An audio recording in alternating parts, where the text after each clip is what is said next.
Hey, this is Meredith's husband. I've got some SEO advice for you, but I'm going to keep it really simple so that you can understand it, so it makes sense, and most importantly, so you can actually use it.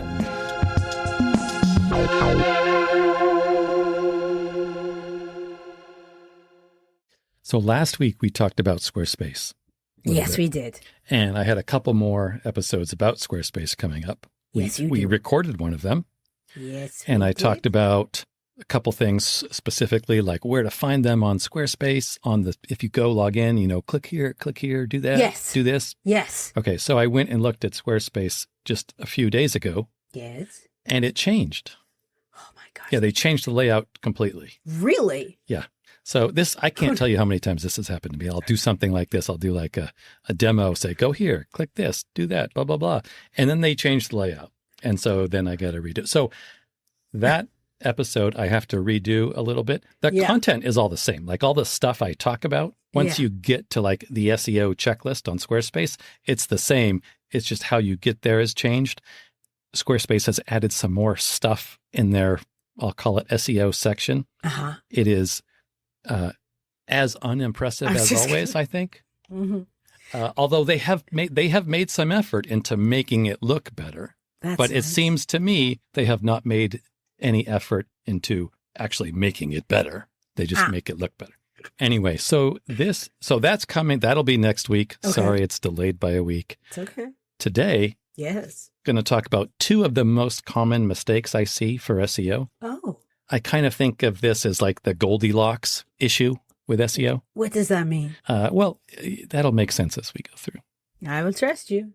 One of my students said a couple weeks ago, just a comment, and every once in a while, like a student will say something and it will just like ring. I'm like, oh, that's such a common issue. And the student says it better than I could ever sometimes say that.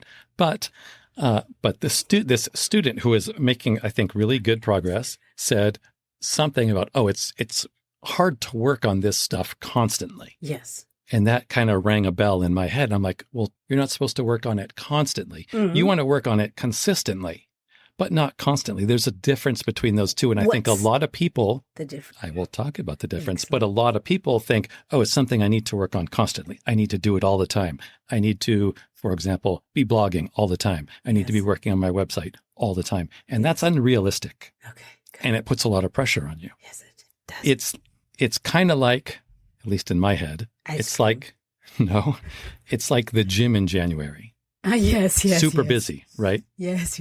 So lots of people set New Year's resolutions, and I've been one of them. I've done this myself. Yeah. You say, okay, boom, this year, going to work out. You start going to the gym every day in January. By the end of January, you're burnout. You're like, fuck this. I'm not going to the gym anymore. And you don't. And so why don't people do that? Why don't people why don't people keep going? Why do they stop going? Right. I think one reason is you probably don't see results in that short time frame. Yeah. Right? Yeah. It's not like you can go to the gym a couple times a week for a few weeks and see amazing results. And you haven't built anything. They always say it takes like time to create something, a process. If you just change it radically, it's enough. But even that aside, if you saw, like, let's say you went to the gym 3 days a week for January. If you saw like amazing results at the end of January, do you think you would, like, let's say you lose weight, you got more muscle, you look better, you feel better, you even start like, you feel so much better, your career's going better, like everything is better. Would you keep going? Yes. Yeah, probably. Hell yes. So I would think so. So one thing is you don't get the results that you... It gets frustrating. Yeah. So that's one issue. That's one side of the Goldilocks phenomenon. You overcommit. You say, I'm going to do this, and it's not really a realistic thing. I have no idea what that feels like. No. And the other side of that is people undercommit. Yes. I've experienced this a lot in my career as a consultant. I've had many times where a client, in fact, one client in particular, potential client started, and it was kind of an acquaintance of mine, a sort of friend, and he was starting a business with his father, and he was like, let's see what we can do with this. We're just going to like throw $500 at it and see what sticks. And I was like, okay, well, nothing is going to stick. Like for $500, you're just getting ready. You're just setting up. Like nothing is going to stick. And they were like, no, we just want to do it this way and we're going to see what happens. And so $500 later, like nothing had really happened. Like, nah, SEO didn't really work for us. That happens often. Okay. That's literally like, I really feel like getting a donut and you turn around and enter a furniture store. I have no idea what you're talking about, but that's how I see it. I think that would kind of be like going to the gym once and being like, I don't feel much different. Like, in fact, I feel worse. Like I'm sore. So the trick is, at least as far as I see it, the trick is to find a rhythm that's right for you, that you can do. Yes. Right? Maybe it's going to the gym once a week. And you used to say it's find something you like. Yeah. Let's save that one for another episode. Okay. Finding a way to enjoy the gym. I think that's a whole nother discussion. Yes, true. But the trick is to find something you can do realistically, and it doesn't have to be constantly. Right. It doesn't have to be every day or every week or even every month. I mean, my own stuff is not, I don't do that. But you find a rhythm that you can do realistically, and then you keep doing it. You have to keep doing it. That's the thing. I remember, this reminds me of a kid I went to high school with. Yeah. I played baseball in high school. You were great. And coming into high school, this kid he didn't have the most natural talent, let's say. He wasn't as talented as probably at least a handful of kids on the team. Mm-hmm. But you could see it in his eyes and the way he moved and the way he did things that he was going to fucking do it. And I remember thinking, oh man, this kid is going to do it. He is not as good as a bunch of us, but he is going to be better than all of us. Yeah. And he put in the time and he put in the work. Yeah. He ended up getting a full ride to a pretty good university. Great. With a baseball scholarship. Amazing. And I don't know what happened from that point on, but I think he even then set a bunch of records at that university on the baseball team. Good for him. Now he didn't go pro, but he got a full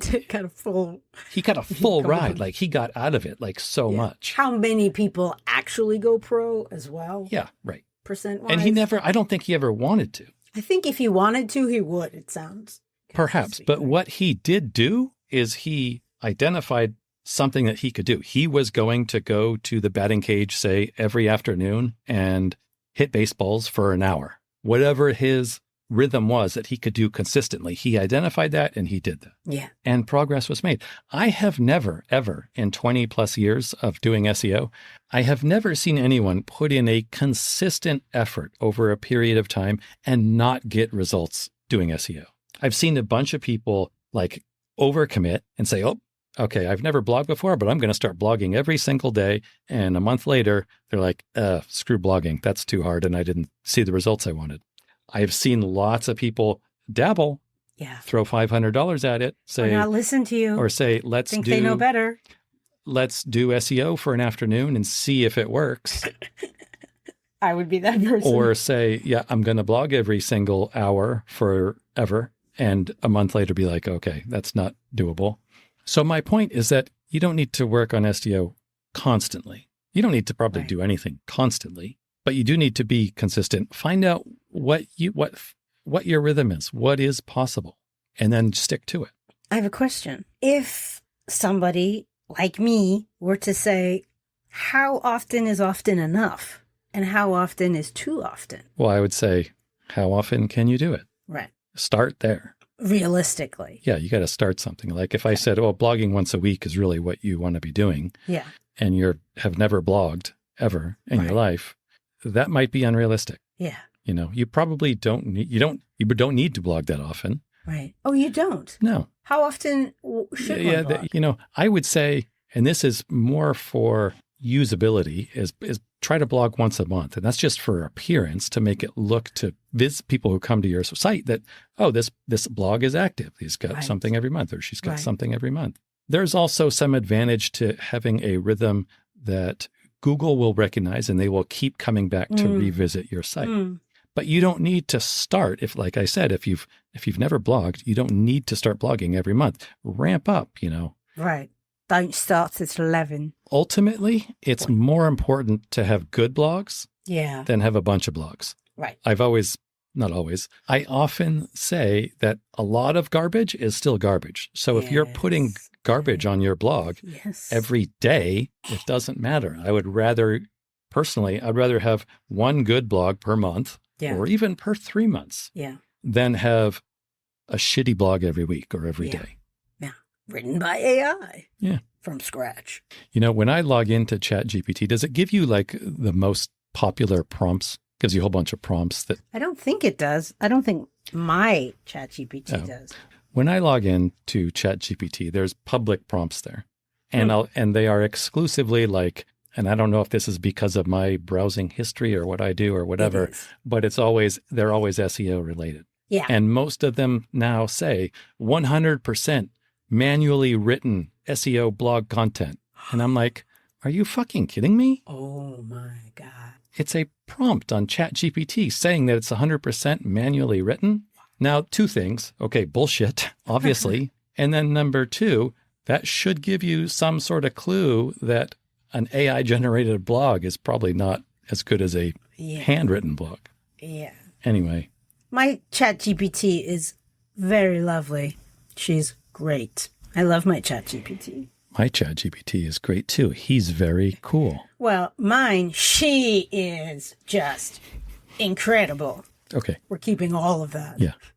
Okay, don't stress out. You don't need to do your SEO constantly. Yes, you do not. Find a rhythm that is realistic for you. Start and look there. up at the sky. What does that mean? It's just something nice to do. When you're outside, look up at the sky. Yeah, do that too. It's very grounding. Okay.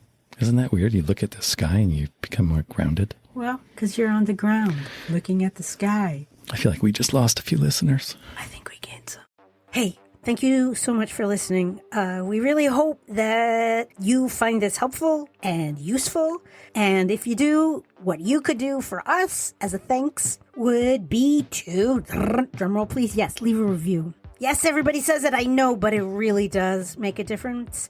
Take 3 seconds, leave as many stars, say something really nice about what you like about the podcast and maybe why other people would like it. It would mean the world to us, especially my husband. That better? All right, I'm going to try one where I'm not going to be charming.